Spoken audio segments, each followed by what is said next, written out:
होती है। मान लीजिए कि हम सामने चल रहे हैं, सामने आप चल रहे हैं, सामने चल रहे हैं तो आप सामने देखेंगे, दाएं देखेंगे, बाएं देखेंगे और कभी कभी क्या है पीछे मुड़ लेते हैं। लेकिन यहां पर देखिए, यहां पर भ्रष्टाचार का मतलब अगर ऊपर से आपको कोई टपका देता है तो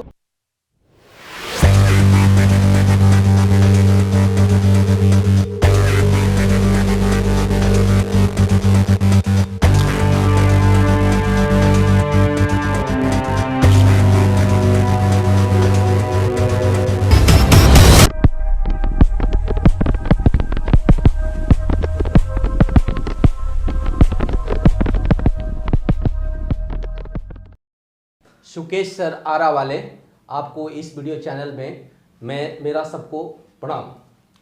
इस वीडियो को आप पूरा देखेंगे तब आज का टॉपिक के बारे में आपको क्लियर हो पाएगा। इससे पहले ही मैंने 2 वीडियो डाला है, शायद आपको समझ में आया होगा, अच्छा लगा होगा। आज का हमारा यह टॉपिक है भ्रष्टाचार। भ्रष्टाचार आज का मुद्दा का सबसे बड़ा मुद्दा है, देश का सबसे बड़ा मुद्दा है, इससे लोग त्रस्त हैं। आज हम भ्रष्टाचार के बारे में जानेंगे कि भ्रष्टाचार की स्थिति भारत में क्या है। देखिए यहां पर भ्रष्टाचार में भारत नंबर 1। खत्म कर देना है इस भ्रष्टाचार को, इस सिस्टम को खत्म कर देना है। लेकिन कैसे करेंगे? इस सिस्टम को तो हम ढो रहे हैं। देखिए यहां पे इस सिस्टम को हम खुद ढो रहे हैं। इसको हम खत्म कैसे कर सकते हैं? जिसका शुरुआत हम कर रहे हैं उसको खत्म हम ही को करना है। अब यहां पर देखिए भ्रष्टाचार होता कैसे है, इसकी शुरुआत कैसे होती है, इसके बारे में हम जानेंगे आज। आपको लगता होगा कि भ्रष्टाचार इतना क्यों है देश में, इसका शुरुआत कैसे होती है? इसकी शुरुआत हम खुद करते हैं। इसका सबसे बड़ा कारण है चुनाव। हमारे देश में जो चुनाव होती है, इलेक्शन होता है, वो सबसे बड़ा कारण है भ्रष्टाचार का। भारत में सबसे बड़ा भ्रष्टाचार का कारण है चुनाव। चुनाव जब होता है तो जितने पार्टीज हैं हमारे देश में, पार्टीज, बड़े बड़े पार्टी जो चुनाव लड़ते हैं, उनके पास फंडिंग कहां से आती है? उनके पास फंडिंग कहां से आती है? उनके पास फंडिंग बड़े बड़े लोग देते हैं, रिचेस्ट पर्सन देते हैं, बड़े बड़े बिजनेसमैन देते हैं, उनको फंडिंग देते हैं। तो फंडिंग कोई क्यों देगा? कोई गवर्नमेंट को फंडिंग क्यों देगा? हम क्यों देंगे फंडिंग? तो गवर्नमेंट क्या करती है कि पब्लिक से 5 रुपया 10 रुपया वसूलने के बजाय वो क्या करती है कि बड़े बड़े बिजनेसमैन को वो सेलेक्ट करती है, चुनती है और उनसे वो फंडिंग लेती है। और बड़े बड़े बिजनेस मैन जो होते हैं उनको फंडिंग करते हैं। 10 करोड़, 20 करोड़, 50 करोड़ बड़े बड़े बिजनेसमैन फंडिंग करते हैं। वो फंडिंग इसलिए करते हैं कि जब उनकी गवर्नमेंट बनेगी, उनकी जब गवर्नमेंट बनेगी भारत में, तो उनकी पॉलिसी के हिसाब से गवर्नमेंट चलेगा, उनका वहां पर सिफारिश चलेगी। इसलिए वो लोग क्या करता है, बड़ा बड़ा फंडिंग करता है। तो चुनाव सबसे बड़ा कारण है भ्रष्टाचार का। अब देखिए यहां पर एक चीज और देखते हैं कि चुनाव तो क्लियर हो गया। चुनाव हमारे लोकसभा में भी होता है, देश में भी होता है, राज्यों में भी होता है, हर जगह चुनाव होता है। यानी कि हमारे पंचायत में भी चुनाव होता है, चुनाव हर जगह होता है। तो हर जगह जब चुनाव होगी तो हर जगह फंडिंग होगी, और हर जगह फंडिंग होगी तो हर जगह भ्रष्टाचार होगा।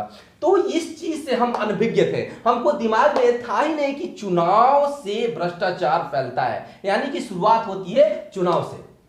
अब देखिए यहां पर, अब हम लोग यहां पर इंडिया का अगर एक मैप करते हैं तो इंडिया में क्या होता है कि इंडिया में हमारा जो भ्रष्टाचार की स्थिति क्या है। अब देखिए सबसे पहले हम यहां पर ध्यान दें रिश्वत।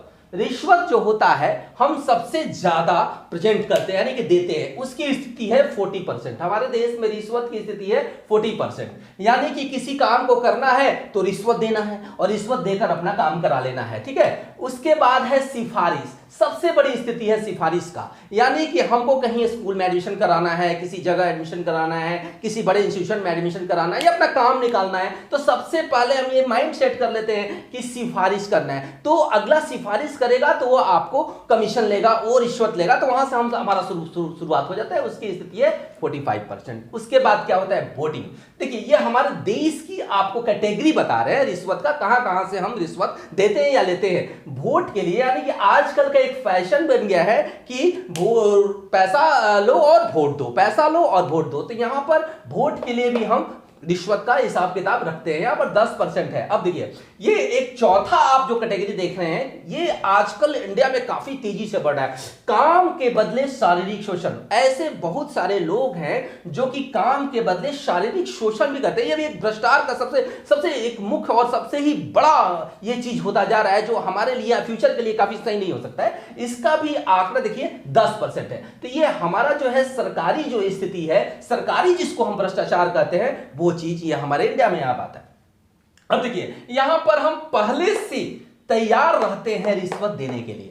ये हमारी सबसे बड़ी वीकनेस है, हमारी सबसे बड़ी कमजोरी है कि हम सबसे पहले तैयार रहते हैं। जैसे कि मान लीजिए कि हम किसी का काम कर रहे हो, हमको वहां से 10 लाख की फायदा होती है, तो वहां से हम ये पहले ही अपने एस्टीमेट में बना लेते हैं कि वहां पर 15% देना है, वहां पर 10% देना है, तब जाकर वहां से हमारा काम चलेगा। यानी कि हमारा माइंड सेट होता है रिश्वत देने का पहले से ही। तो हमारा माइंड सेट होता है, हमने शुरुआत कर दिया है रिश्वत देने का, तो वो स्टार्टिंग कर दिया है, तो वो शुरू जाकर बहुत बड़ा एक रूप ले लेता है। अब यहां पर हम थोड़ा सा देखते हैं कि कहां कहां रिश्वत होती है, कौन कौन लोग रिश्वतखोरी में सम्मिलित है। देखिए भारत में कहां कितना भ्रष्टाचार है। अब यहां पर देखिए सबसे ज्यादा स्टार्टिंग है पुलिस से, यानी कि पुलिस विभाग, लैंडलॉर्ड जिसको बोलते हैं, जिसका देश की सुरक्षा उस पर कायम है, सबसे ज्यादा वहां पर आपको 40% का वहां पर रिश्वतखोरी है, भ्रष्टाचार है, जिससे लोग त्रस्त रहते हैं। ठीक है, आजकल का देखिए जमाना में क्या है कि आप मोटरसाइकिल चला रहे हैं, आपके पास हेलमेट नहीं है, तो वो क्या करेगा, वो आपको 5 रुपए 10 रुपए 20 रुपए ले लेगा और आपका रसीद नहीं काटेगा। ठीक है, आपको छोड़ देगा।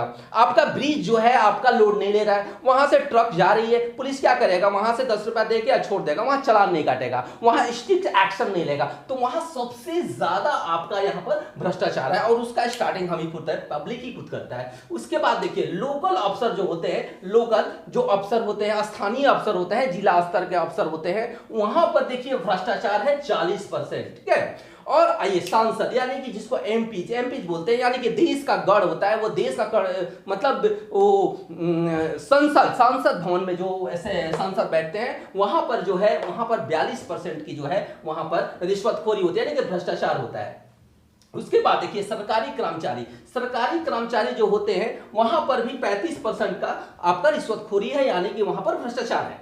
अब देखिए यहां पर जज और मजिस्ट्रेट, यहां तीसरा देखिए जुडिशियरी जिसको आप बोलते हैं, जिसको न्यायपालिका, यानी कि हमारे देश को न्याय वो करता है, वहां पर अब ये एक सबसे बड़ा क्वेश्चन मार्क आ गया। यहां पर एक बहुत बड़ा क्वेश्चन मार्क गया कि यहां पर भी अब घूसखोरी यानी कि भ्रष्टाचारी शुरू हो चुकी है। बताइए हमारा देश का सबसे बड़ा न्याय जो न्याय करता है, यानी कि दूसरों को जज करता है, यानी कि दूसरों को सजा देता है अच्छा खराब होने के लिए, वहां पर भी हमारा घूसखोरी स्टार्ट हो गया। तो ये हमारा भारत में कितना कहां भ्रष्टाचार है, ये आपका देखिए सामने आंकड़ा है। अब थोड़ा सा हम आते हैं कि भ्रष्टाचार जो है शुरू कहां से होता है, भ्रष्टाचार कैसे शुरू होता है, भ्रष्टाचार की शुरुआत कैसे होती है। मान लीजिए कि हम सामने चल रहे हैं, सामने आप चल रहे हैं, सामने चल रहे हैं, तो आप सामने देखेंगे, दाएं देखेंगे, बाएं देखेंगे, और कभी कभी क्या है पीछे मुड़ लेते हैं। लेकिन यहां पर देखिए, यहां पर भ्रष्टाचार का मतलब अगर ऊपर से आपको कोई टपका देता है तो आपको पता नहीं चलेगा कि आपका ऊपर से कौन टपकाया, यानी कि ये जो राउंडिंग है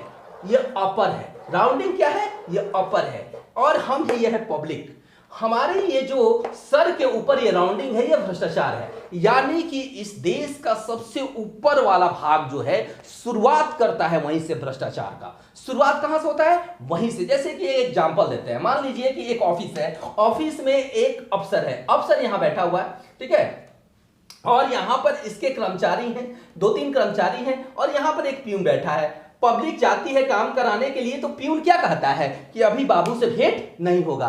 बाबू से क्यों नहीं भेंट होगा, जबकि बाबू अंदर बैठे हुए हैं। तो हम क्या कहते हैं कि भाई बहुत जरूरी काम है, हमको जरा सा भेंट करा दो, तो उसको तुरंत से निकालते हैं और उसको 50 रुपए की नोट दे देते हैं, और वो तैयार हो जाता है, क्योंकि यहां पर उसको नीड हो जाती है पैसे की, यहां पर उसको नीड होती है। तो वो 50 रुपया ले क्यों लेता है, हिम्मत किसको कैसे होती है, उसको डर नहीं लगता है क्या कि हम 50 रुपए ले रहे तो मेरी नौकरी चली जाएगी, इसलिए ले लेता है कि यहां पर जो बाबू बैठे हैं वो 50 नहीं, वो 50,000 लेते हैं। वो क्या लेते हैं, 50,000। वो ये इज नो डैट, कि वो 50,000 रुपया लेते हैं, ये सूक्ष्म जानकारी है, लेकिन वो डायरेक्ट नहीं लेते हैं। वो उनका एक क्राइटेरिया बना हुआ है, इनका एक चैनल बना हुआ है, इसके थ्रू यहां पर जाती है पैसे। तो यहां पर ये फ्रीडम है, यानी फ्रीडम है कि जब बाबू हमारे 50,000 रुपया लेते हैं तो मुझे 50 रुपया लेने में कोई आपत्ति नहीं है, उसको बिल्कुल निडर है लेने के लिए। तो आप समझ गए ना शुरुआत कैसे होती है करप्शन का। करप्शन का ऊपर से चैनल बना हुआ है, यानी कि ऊपर से चैनल बना हुआ है, यहां से चैनल बना हुआ, और चैनल ये काफी जकड़ा हुआ है, यानी कि पूरे देश को ये जकड़ा हुआ है। ये भ्रष्टाचार जो होता है समाप्त हम खुद कर सकते हैं, स्वयं कर सकते हैं, यानी कि किसी काम को करने के लिए मुझे वेट करना होगा, मुझे धैर्य रखना होगा। सपोज एक एग्जांपल दे रहे हैं, एक बच्चा है जो कि छात्र है, ठीक है, छात्र है, उसको जाति प्रमाण पत्र बनाना है, अपना जो है कास्ट सर्टिफिकेट बनाना है, वो ब्लॉक जाता है, ठीक है, ब्लॉक जाता है, ब्लॉक में देखता है कि बहुत लंबा लाइन लगा हुआ है, लेकिन उसके पास 2 डेज है, 2 डेज है उसको अपना फॉर्म फिलअप करने के लिए, यानी कि जाति लगाने के लिए उसके पास 2 दिन का समय है। वो क्या करेगा, वो जल्दी से जल्दी जाति बनाने की कोशिश करेगा, लेकिन वहां पर देख रहा है कि बहुत भीड़ है, तो वो क्यू में खड़ा नहीं हो सकता है। वहां पर क्या सोचेगा कि ये मेरा जाति प्रमाण पत्र जो है, जो कास्ट सर्टिफिकेट जल्दी जल्दी, तो वहां पर वो शुरुआत करता है मेन पॉइंट पर जाने के लिए कि जो इंसान जाति, जो कर्मचारी जाति बनाता है उसको कांटेक्ट करता है कि ये हमारा जो है आप 200 रुपए ले लो भाई और ये हमारा जाति बना दो। तो वहां पर जो 200 रुपए लेने वाला है वो गलत है कि जो देने वाला है वो गलत है। विचार करना यहां पर है। अगर वो कोशिश करता, उस क्यू में खड़ा रहता, लाइन में लगा रहता, थोड़ा प्रयास करता, तो शायद उन लोगों की तरह, अब वहां पर देखिए वो आदमी देखता है कि ये तो भाई बाद में आया, इसका पहले कैसे बन गया, तो दूसरा वाला और पूछता है कि भाई तुम्हारा कैसे बन गया, तो बोलता है कि तुम तो लाइन में खड़े रहो यार, मैं तो बनवा लिया, मुझे 200 रुपए खर्चा हुआ। तो यहां से शुरू होती है दूसरा, तीसरा, चौथा, पांचवा, और इस तरह से सभी जाकर उस व्यक्ति को 200 रुपया, 100 रुपया देकर अपना काम करा लेते हैं। तो उसकी वो आदत बन जाती है। क्या बन जाती है? आदत बन जाती है। तो आदत मैंने उसको लगाया भ्रष्टाचार। तो भ्रष्टाचार थोड़े थोड़े से ही शुरू होता है। अब यहां पर देखिए, इसको हम थोड़ा सा इंडिकेट यहां पर किए हैं कि हमारा जो भारत है नंबर 1 पर क्यों है। नंबर 1 पर यानी कि भारत में 40% भ्रष्टाचार है, 40%। इसके बाद ये कंबोडिया, कंबोडिया में आप देखिए यहां पर 37%, 37% है। उसके बाद देखिए इंडोनेशिया, यहां पर है आपको 30%। अब देखिए कहां भ्रष्टाचार नहीं है। ऐसे भी देश हैं हमारे विश्व में जहां भ्रष्टाचार 0 है, नहीं है, बहुत कम है। अब देखिए यहां पर ध्यान दीजिए, आप मालदीव, मालदीव में मात्र 2% भ्रष्टाचार है। आप देखिए जापान, जापान में मात्र 2% भ्रष्टाचार है। यहां पर देखिए दक्षिण कोरिया में मात्र 10%। दक्षिण कोरिया की बात याद है, ये आपको याद होगा कि दक्षिण कोरिया में वहां पर जो दक्षिण कोरिया का जो लैंड ऑर्डर है, वहां का जो शासन है काफी स्ट्रिक्ट है, वो अपने हिसाब में। अरब में देखिए, अरब में वहां का शासन काफी स्ट्रिक्ट है। तो हमारे यहां जो शासन व्यवस्था है, लैंडलॉर्ड है, वो चरमराया हुआ है, यानी कि उसको ठीक करने के लिए हमको पहले अपने आप को ठीक करना होगा। एक बड़ा कारण क्या है, अब हम आपको एकदम लास्ट में एक चीज आपको यह बताना चाह रहे हैं कि हमारे देश में भ्रष्टाचार का सबसे बड़ा कारण, तो आपने चुनाव देख लिया है कि बड़े बड़े जो लोग होते हैं, बड़े बड़े रईस लोग होते हैं, वो तो फंडिंग कर देते हैं और फंडिंग करके अपनी पॉलिसी को वो काफी डेवलप कर लेते हैं, यानी कि जब गवर्नमेंट बनती है तो उनकी पॉलिसी चलती है। लेकिन यहां पर छोटे छोटे लोग, जैसे कि एक फैमिली में मान लीजिए कि 6 लोग हैं, एक फैमिली में कितने लोग हैं? 6 लोग हैं, और इसके हेड जो है उसको मात्र 10,000 रुपया मिलता है। ये क्या करेगा? अपने 5 फैमिली को कैसे चलाएगा? क्योंकि हमारे देश में क्या है, हमारे देश में प्रॉब्लम्स ये है कि हमारे 5 परिवार हैं और 5 परिवार को 10,000 रुपया महीने सरकार देती है, तो 5 फैमिलीज को हम चला नहीं पाते। तो वहां पर उसकी हैबिट्स बन जाती है, यानी कि उसकी नीड बन जाती है कि वो कहां से अलग से और 10,000 रुपया वो कमाए, यानी कि उसको 20,000 रुपया की नीड हो जाती है। तो ये 10,000 रुपया जो उसको आना चाहिए, तो वो कहीं ना कहीं से वो लाएगा।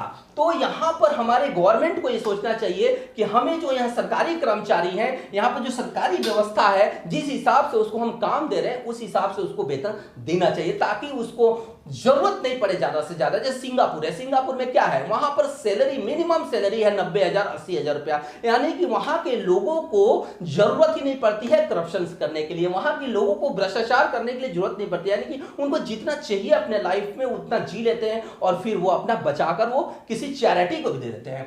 तो आज हमारा ये भ्रष्टाचार जो है इसको खत्म करना होगा, तो हमें जागरूक होना होगा। और आने वाले वीडियो में मैं आपको ये सस्पेंस से क्लियर करूंगा कि भ्रष्टाचार को कैसे और क्लियर किया जा सकता है और भ्रष्टाचार को और कैसे खत्म किया जा सकता है। अगर आपको मेरी ये वीडियो अच्छी लगी होगी तो सब्सक्राइब जरूर कीजिएगा। Thank you very much.